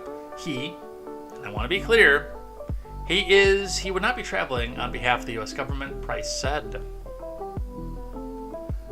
I've just reiterated what we've said now for the past several weeks. We put forward a substantial proposal to Russia to seek the freedom of Paul Whelan and Brittany Griner. We believe that anything other than negotiating further through the established channels is likely to complicate and hinder those release efforts. We've also provided very clear guidance to American citizens owing to a number of threats, not to the least of which the threat of wrongful detention, that Americans should not travel to Russia. That has been our message to private Americans across the board. I think my big problem here is with Rodman doing informal diplomacy before and actually having a rapport with Putin. I think they might actually be a little bit afraid that he might show the State Department up and actually succeed in this.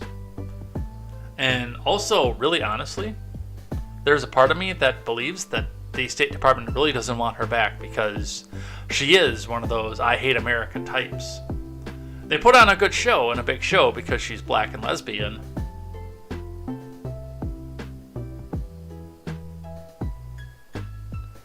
But realistically, I'm pretty sure they don't want her back.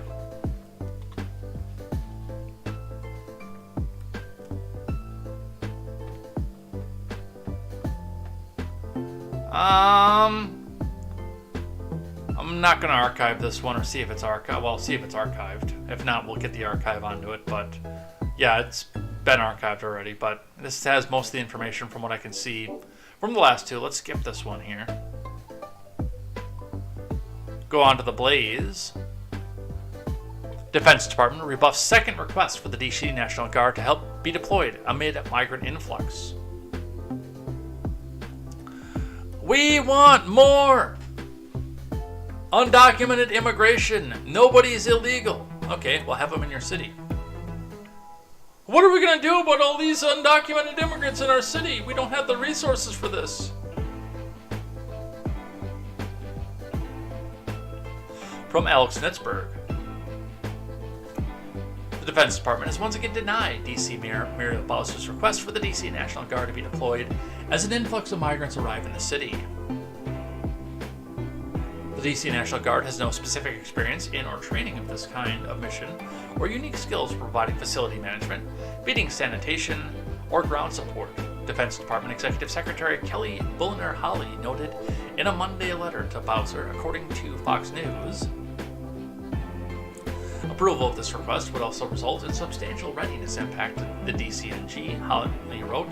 Devoting the personnel or the facility for such an extended mission would force the cancellation or disruption of military training. Ha! Ha! Ha!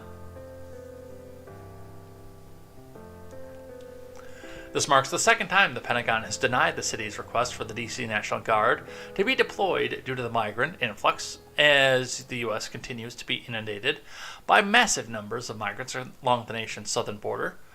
The Republican governors of Texas and Arizona have been busing some migrants to the nation's capital, though the trips are taken by those migrants are on a voluntary basis. That's the best part. They can't force them to go. But so many of these, because they've been watching American media as they travel across the country, and before they decide to go travel across Mexico into the United States, and hear people like Muriel Bowser, Eric Adams, or formerly the people of New York, Bill de Blasio, and the politicians of the Congress all say how much they would love to open up and let all the illegal migrants in.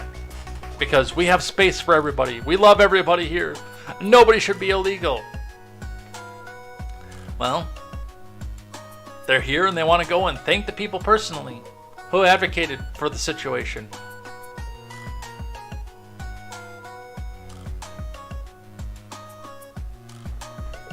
I still think this is funny. In a letter last month, Christopher Rodriguez, the director of the D.C. Homeland Security and Emergency Management Agency, requested the help of the D.C. National Guard on behalf of Mayor Bowser.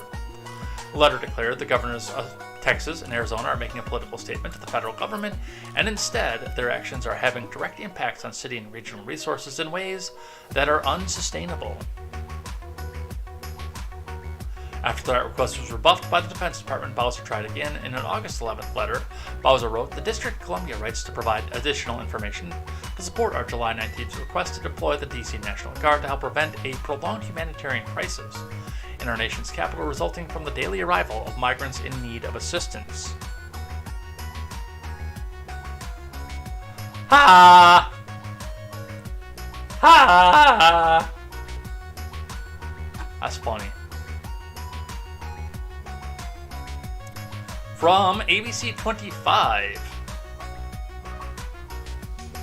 Texas immigration attorney and federal magistrate arrested for human smuggling. Yeah, who could have seen that coming? From Gloria Ocore, an immigration attorney and federally appointed magistrate in Texas was arrested and charged with smuggling of a human and resisting arrest. Timothy D. Jaffet was arrested Saturday afternoon in Kinney County by Constable Jimmy Fullen. 4 adult men were detained alongside Jaffet. It is unknown if the men were taken against their will or if they were paid Jaffet to transport them. It's also unknown if Jaffet represented the group legally. According to an ID card retrieved by Fullen, Jaffet has been licensed since 2003. Authorities did not disclose whether the men were citizens, legal residents, or undocumented, or their country of origin. The current whereabouts and status of the 4 men were not provided. So, not much information here, but enough information to say something fishy's going on.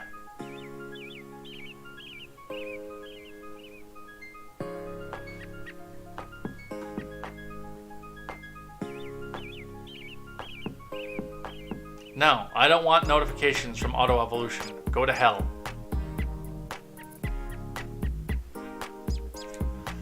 Ford ordered to pay massive $1.7 billion settlement in 2014 crash case.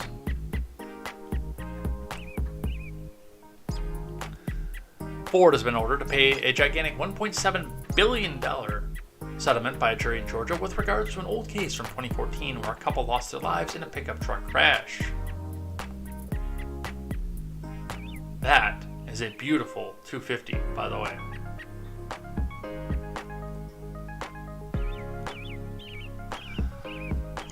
Georgia couple Melvin and Von Seal Hill were killed in April of 2014 when their 2002 F-250 rolled over. The couple's children, Kim and Adam Hill, sued Ford, claiming the roofs on the pickups were dangerously defective. Lawyers for the plaintiffs, as part of the Butler Panther LLP, submitted evidence of nearly 80 similar rollover incidents that showed 4 trucks with their roofs crushed, resulting in serious injuries and even loss of lives, as reported by Reuters. An award of punitive damages to hopefully warn people riding around in millions of those trucks Ford sold was the reason the Hill family insisted on a verdict, said Butler, who was quoted by the Associated Press. According to closing arguments made by the defense attorney, William Withrow, Jr., the carmaker had to defend itself from accusations that Ford and its engineers acted willfully and wantonly with a conscious indifference for the safety of the people who ride in their cars when they made these decisions about roof strength. Of course, Ford will appeal the $1.7 billion verdict, claiming lack of evidence against their old Super Duty models.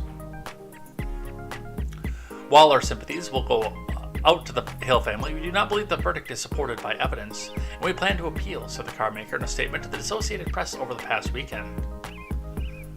Yeah, that's a part of the problem is I think they're going to win on appeal off of this. Not because I don't believe that there's a problem with the roofs, because I've seen, especially with these first generation crew cabs, like they were doing in these vehicles, but the malice part of it, the acting with malice or wanton disregard for it, I don't think is going to hold up in an appeals court. I'm actually really surprised it held up in the initial court. I don't deny that with 80 vehicles like that, having a problem like that, that there isn't a problem with the roof structure in this. It's the problem that I have is with the malice. Can we actually show malice in a case like this? And I don't think we can.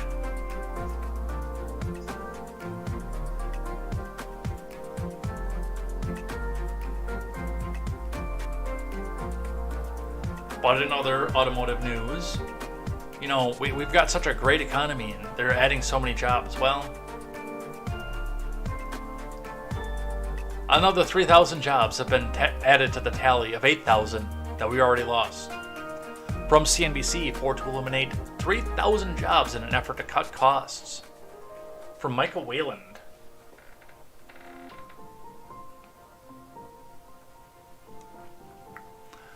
Ford Motor is cutting about 3,000 jobs from its global workforce as the automaker attempted to lower costs as part of a restructuring effort under CEO Jim Farley.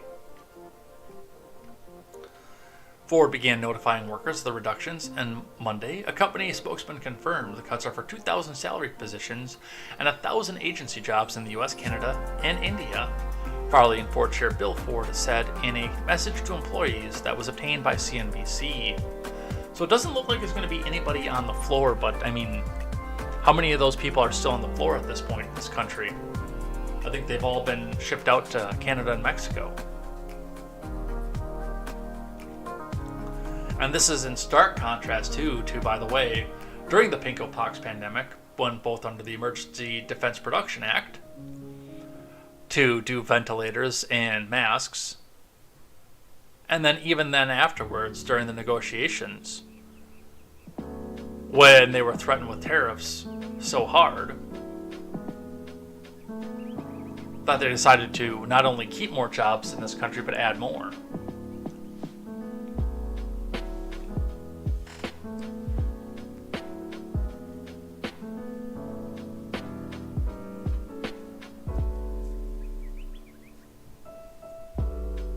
Building this future requires changing and reshaping virtually all aspects of the way we've operated for more than a century. It requires focus, clarity, and speed.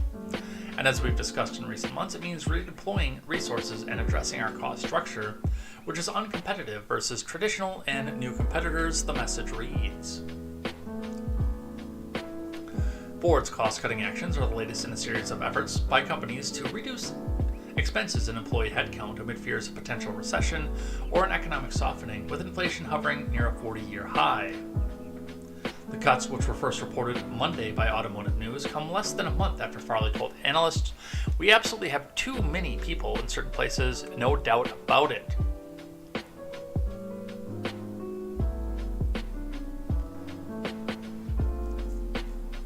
Don't worry.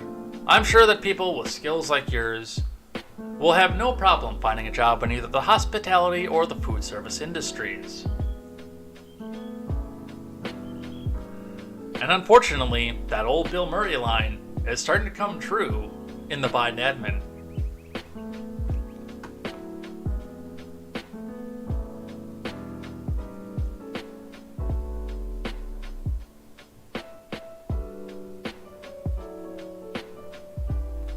From the Blaze, mockery erupts over photo of an incredibly decrepit-looking gun that the Toronto Police Department took off the streets. From Alex Nitzberg. Social media users have been mocking a tweet that features the photograph of an extremely decrepit gun that the Toronto Police Service in Canada has apparently removed from the streets. The @TPS Gun Seized Twitter account, which is described as the official Toronto Police account for all guns seized, posted the photo of a pistol that had seen likely better days. The tweet included text that read, "Off the streets this week." Mockeries abounded in the tweet, garnered thousands of replies and retweets. "Off the streets where, Atlantis?" someone quipped in response to the post, and that is the gun that they took off the streets. Don't worry, that gun will never hurt anybody again because it's off the streets.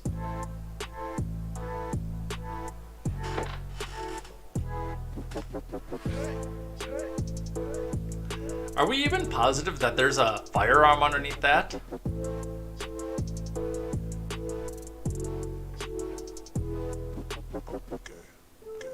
The streets of Pompeii, someone else retweeted. By streets, you mean the bottom of a river, another person wrote.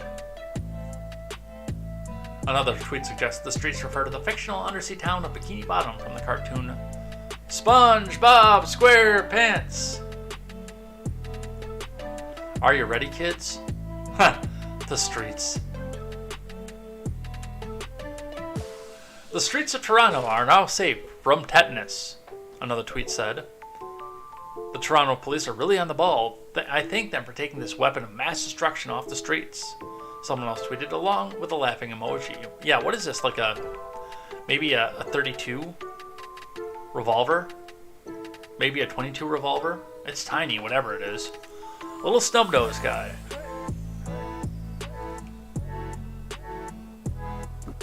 About 16 inches in total.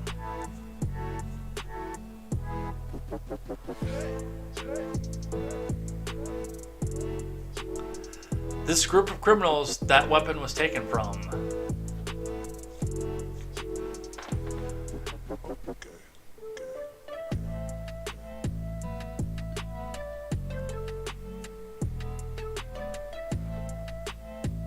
So that's what we see with that. And I mean, again, that's not the first time Toronto police got into problems here.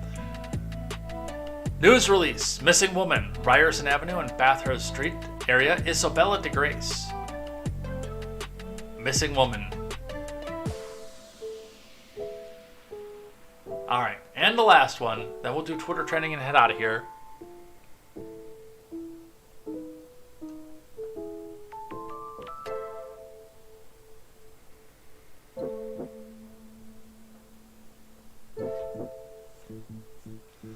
McDonald's finally brings hit twist on the classic Big Mac to the U.S. From Michael Lee. We're always looking to give our fans more ways to enjoy the classic menu items they know and love, McDonald's said of the addition of the new Big Mac, according to Fox 6. The sandwich will include 2 tempura chicken patties, pickles, shredded lettuce, and American cheese, a combination the company said was a huge success when it was rolled out to customers in the UK.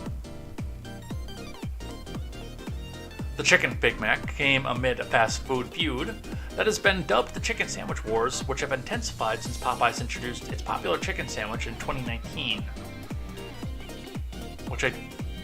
I've had the Popeyes one. The Popeyes one is meh. I still like Chick-fil-A's better. Other chains have followed the trend, with McDonald's, Burger King, and Wendy's introducing new sandwiches meant to compete with Popeyes and Chick-fil-A. I have not tried the McDonald's one. I've tried the Wendy's one. And Burger King, obviously, I don't spend money at because they can't stop putting out cringe woke ads.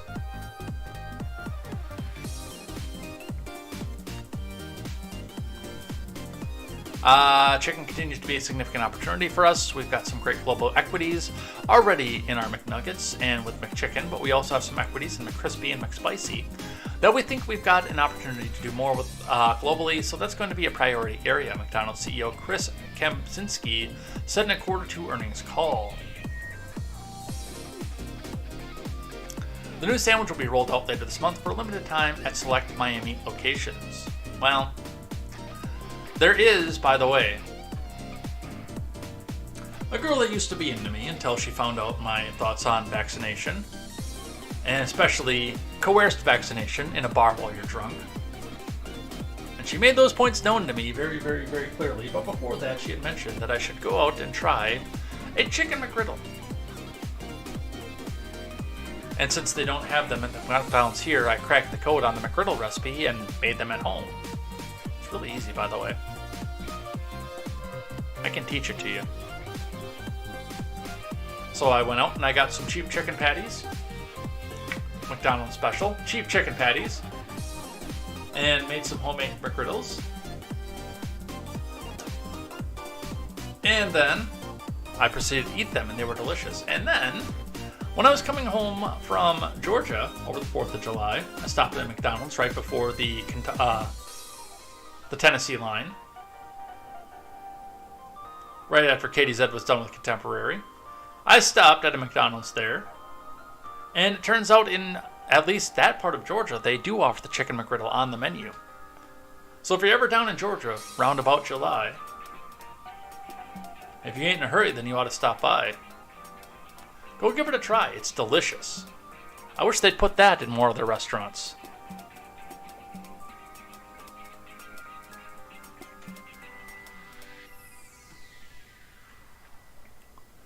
But yes, they're jumping on board with the chicken sandwich wars. I think I might try that on a cheat day, if they bring it back around here. I am not a fan of Thousand Island dressing, so I've not had the special sauce. But usually I'll just swap that for ketchup when I get a Big Mac. On the 4 occasions I've ever had a Big Mac. Because there's just so much bread in the thing.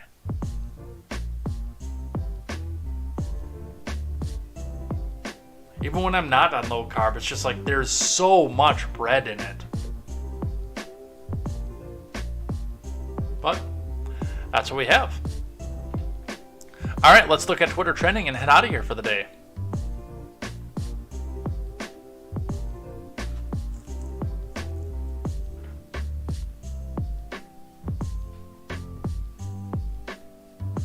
Trending tab. Let's see what it is that Twitter thinks that we should be talking about, instead of what we actually talked about. We will do the top 5 trends, skipping, of course, Tuesday Vibe, Tuesday Motivations, and Tuesday Thoughts. So, we will start. Hashtag Archetypes. Meghan Markle's first show premieres on Spotify. And I will not be listening to it, by the way. There are better things that I could listen to on Spotify, like All Time Low, or Veruca Salt, or The Donnas. I've been waiting to pencil in Veruca Salt for things I like, by the way, for a while. Hell, I would rather listen to Shapiro on Spotify than Meghan Markle.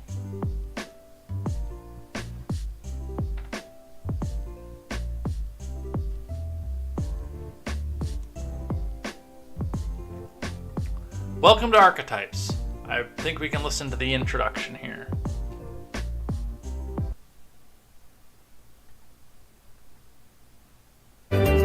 Welcome to Archetypes. Let's do this.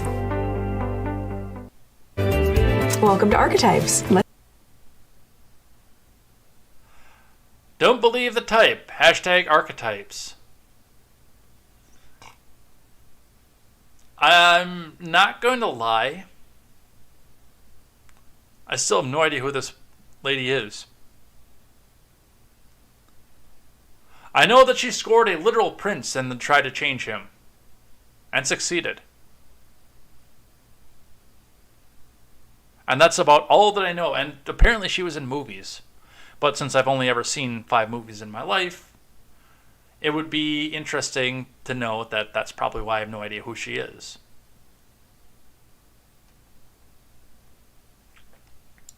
Alright, Kobe. Apparently it's Kobe's birthday, and we do have to remember the F's in the chat for Kobe because he passed away. He would have been 44 today. Forever in our hearts, with the Ukrainian hearts. But that's also the LA Lakers hearts color, so.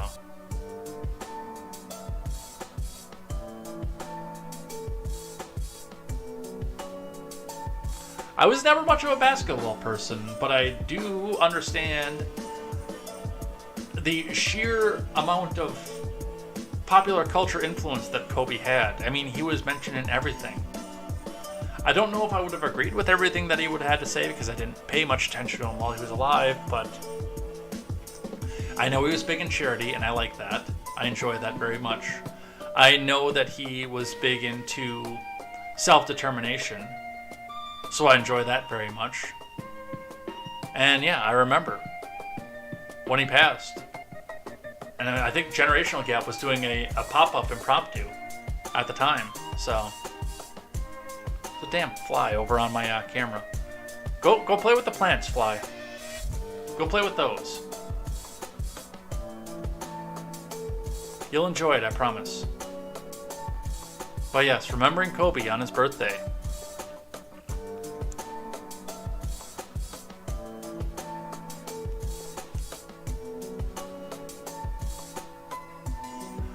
Let's see. Best excuses to take a day off will be our third one here. Let's look at this. I won the lottery, also taking the rest of the days off too. Hashtag best excuses to take a day off. I'll report on the details later, but something important is happening that I cannot explain.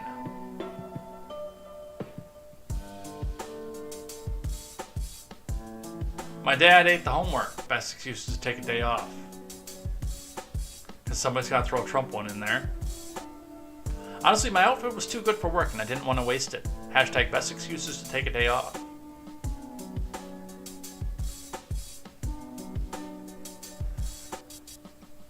I am recovering from getting sucked into the intake of a jet on the deck of an aircraft carrier. That's interesting. I don't know that too many people survive that. My cat needs me. I know people who would do that, by the way.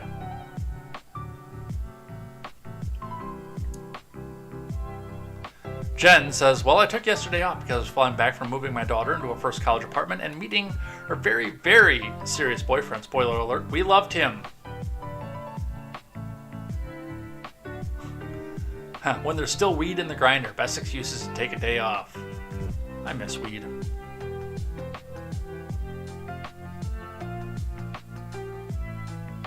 The classic, anal glaucoma.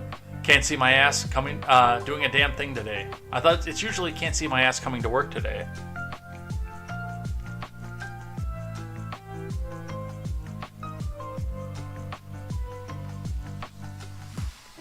Alright. That's our number 3 trend. Or their number 4, but we skipped the Tuesday vibe. Number 5, which is our 4th one here, Election Day. Voters cast ballots in primary elections in 3 states on August 23rd. Oh yes, this will be the last day that Nikki Fried will be relevant. That's right. I wonder if she's going to still keep popping up on our timelines everywhere. I know, again, today is going to be the last day she's relevant. On that, Tadeo, thank you so much for your support. Hashtag Election Day. Send us your I voted selfies. Happy to have cast the first ballot in my precinct for Charlie Crist for governor. Get out and vote. Hashtag Election Day. Should I call him a sexist for not voting for Fried? Madison Horn. Today is the day. Remember, if you vote in the primaries, your vote still needs to be heard in the runoff happening today. So that is in Oklahoma. If anyone has friends in Florida, tell them to get out and vote today. We've all had enough of Ron DeSantis. It's a primary, dude. Relax.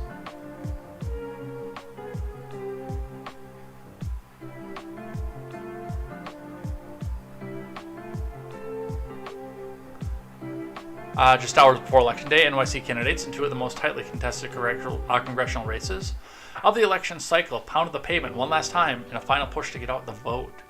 So I guess my question is which 3 states?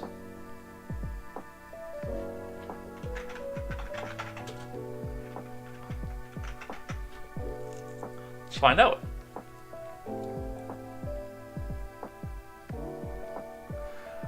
New York, Florida, and Oklahoma are the primaries today. So Fanning, do your thing. Iyama, if you're here, do your thing. Midget B, do your thing and say very, very big racial undertone things while you're doing so. Talk about the fact that somebody with a small hat made you do it.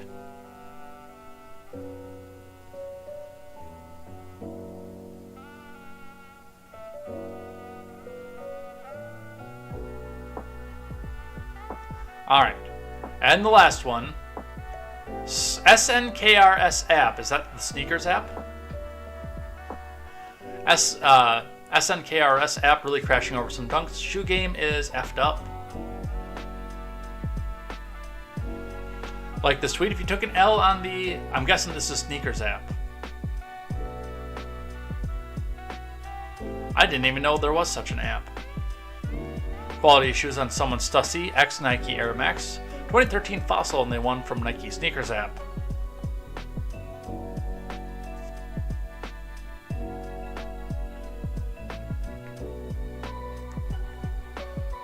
I never forget forgive sneaker resellers for what they did to the Sneakers app. Sneakers app won't let me join the draw. Well, apparently, there's something going on with an app all about shoes that I didn't even know existed until right now. That's interesting.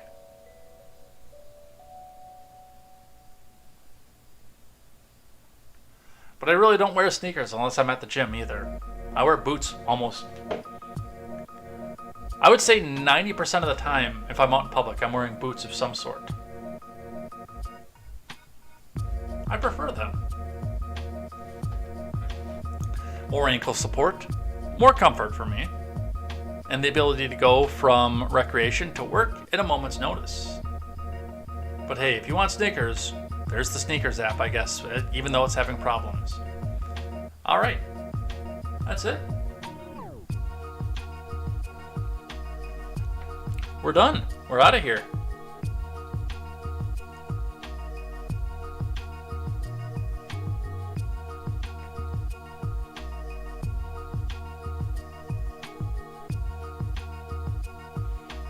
Yeah, this will be fantastic after Nikki Fried gets curb stomped, because she is double-digit points behind Charlie Crist in almost every poll except for one where she's ahead by 4 points. She is double-digit points behind Charlie Crist, who has no chance against DeSantis, by the way.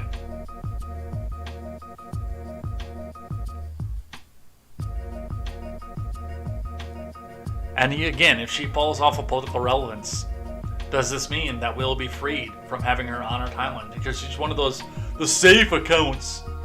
We have to have the safe accounts, and if you see enough safe accounts, you might vote socialist.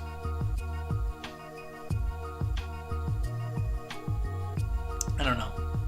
It's 9:35 though. We gotta head out of here for the day.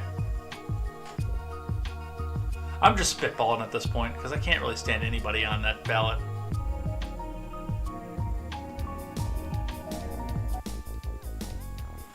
All right, so with that, we are out of here for the day. Thanks everybody who came by, chatted with us, kept us up on point. We had 12 at one point here that I saw over on the side of the screen. So thank you guys for coming in and joining here. The lurkers that are here too, because I didn't see 12 people chatting, but I saw 12 as the number off here. Remember, if you do want to get mentioned at the end, and it's safe to do so because I know that we're doing morning commuters now as well, since we decided to clean up the language for that. If it is safe to do so, get one message in and I can say thank you to you at the end of the week in the handy dandy notebook for coming in and chatting. But if you prefer just to go on and drive along with your day, that's all cool too. We will be back here tomorrow for more news, more headlines, and more of what's going on around the world. Hopefully the world doesn't end in the next 24 hours, even though it does seem like it's getting close. And we will have the election primary results, and I will be talking about Nikki Fried tomorrow morning. Win, lose, or draw, I will be talking about her tomorrow morning because, yes, I will be very happy to not have her on my Twitter feed anymore. And again, this is coming from somebody who has never blocked on Twitter. I know it would be very easy for me to get her off my Twitter feed, but I'm not like that, even though I am blocked by John Cooper now. So, we'll be back here tomorrow. Come back and join us here for that. Hopefully, looking forward to seeing you here next time, and go head out and see the Daily Ignoramus later on today. Until then, I'm Jay Edgar, and this is Contemporary. Take care.